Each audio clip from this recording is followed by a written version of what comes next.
Welcome everyone to episode 11 of Rules Explained. In this episode, we're going over Warhammer 40,000 Rogue Trader. I'm John Merritt. I'm Rob Nothing. And we're starting off this episode with personalities. And we should really get some. So Rob, what's a personality? Well, I've been called a personality, but I don't know if that's the definition you're looking for. In essence, a personality is a model that acts independently, does not go ahead and need to follow the rules of coherency, and has characteristics that make it very unique compared to the other units. Like, for example, a Space Marine, you could have 10 of them and they all have the same characteristic, give or take one or two items. But you have a personality, and their personality, or should say their profiles, can go ahead and vary quite significantly. So these are additional units beyond the just rank and file people. That is correct. And since this is kind of a role-playing-esque game, they would be considered your characters if you wish to think about them that way. So like a sergeant or a leader or a general. That is correct. So they're individual units, not associated. They're individual players, not players. They're individual unit. what's the word I'm looking for? They are an individual model, Yes. which can then be attached to a unit. So like, for example, a sergeant would take over a unit of Space Marines. Yes. So what advantages would they have for doing that? Well, for one, if your leadership score is higher, you would test on the leadership score of the personality. So that would go ahead and give you that advantage when you're looking at all sorts of different tests. For example, like the follow-up test or the route test or whatever the case may be. You could also go ahead and see, as you look at the personality profiles, most of them have a combination of multiple attacks, and many of them have multiple wounds. So their stats are different. Yes. Yeah, I see that they put in a basic chart that says if you're a champion, a minor hero, or a major hero. And I thought this was really cool because this plays a lot into what I see today with Warhammer 40,000, where I see, there's a unit of Space Marines and, they have a sergeant, which he basically has identical stats except for one additional attack normally. Mm-hmm. So it's interesting that they built that off this chart. Your standard personalities chart. A champion has, +1 weapon skill, +1 ballistic skill, a +1 strength, and a +1 toughness. Essentially, they took the same pattern and applied it to what they're even doing today, which I thought was really cool. And then, they have their generals and, your really named characters, which would be your minor and major heroes, which kind of made it for, now these are just humans, right? Well, technically, you could use that standard personalities chart that you have up here to apply to just about every race, because every race will have its champion, which will have a little bit of a better weapon skill, ballistic skill, strength, and toughness. But that will be different than, say, an Eldar's champion will be slightly different than a human Space Marines champion because their base profile is different. So they might move a little faster, or like in the case of the Eldar, their weapon skill might be slightly higher, or Right. their strength might be slightly less. Mm-hmm. Because I know the average Space Marine has a 4 strength, at least today, and then your average Eldar has a 3 strength. And the champion would then have a 3 strength because they get a +1 strength due to their enhanced profile, according to our example. Sure. Now, there are maximums. So you can have a maximum of 10. Can never be increased to more than 10. No creature can ever have a fighting characteristic score greater than that indicated of a major hero of its race. Oh, that's interesting. So your major hero, like for a Space Marine, like let's say he has a strength of 4, your major hero has a +1 strength. So you can never have a strength greater than 5? If the strength of, yes, now, yep. So you will never find another Space Marine with a strength of 6. Which, to be honest with you, since you're paying the points anyway, there was a little bit of a tendency to bend this rule for like extraordinarily powerful or extraordinarily gifted individuals. So, for example, if you somehow had Conan in a Space Marine suit, I can just imagine that there would be no problem as long as you paid the points. You know, if you wanted the strength of 6 or 7 and have him trouncing around the battlefield, you know, wearing, you know, some sort of powered Loincloth. loincloth. Or, Yeah, we you figure the beat me same to thing. it. So really, it would come down to the GM and how he sees the scenario running. Correct. Okay. And I thought this one was kind of neat, where they had a variable hero. Mhm. And I see this is the first time in the rules we've actually seen points listed, Mhm. because I have no idea what the point values and how they work in Rogue Trader.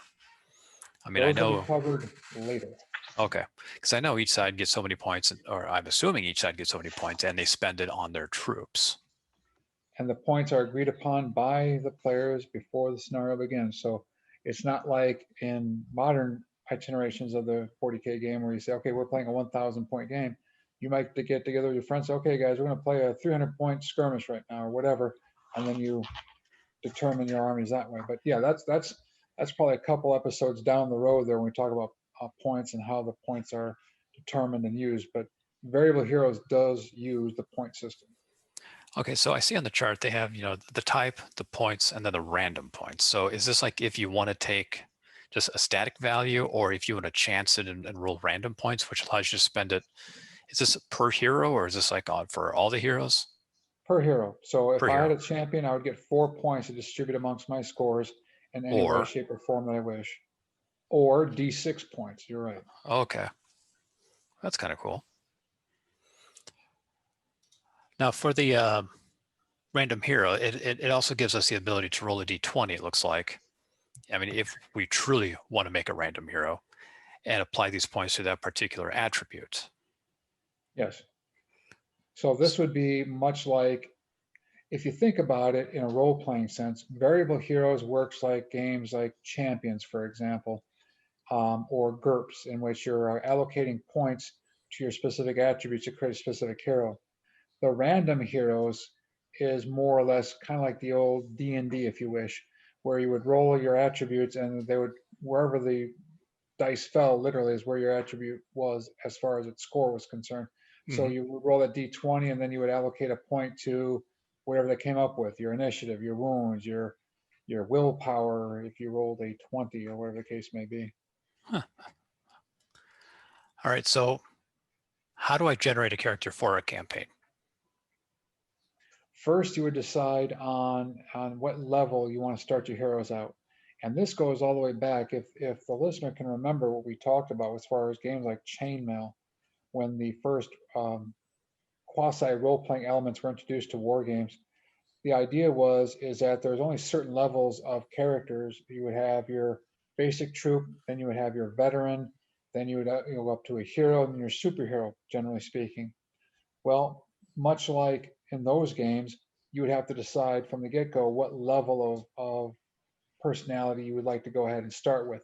Are you going to go ahead and start with a basic profile and then earn experience points, quote unquote, and advance your hero along those lines? Which, by the way, is what they would eventually do for the role playing game called Warhammer Fantasy Roleplay. If you are familiar with that game, they started you out with your basic profile, and then you would earn experience points and then modify that profile and go up the various tiers and various careers and so on and so forth.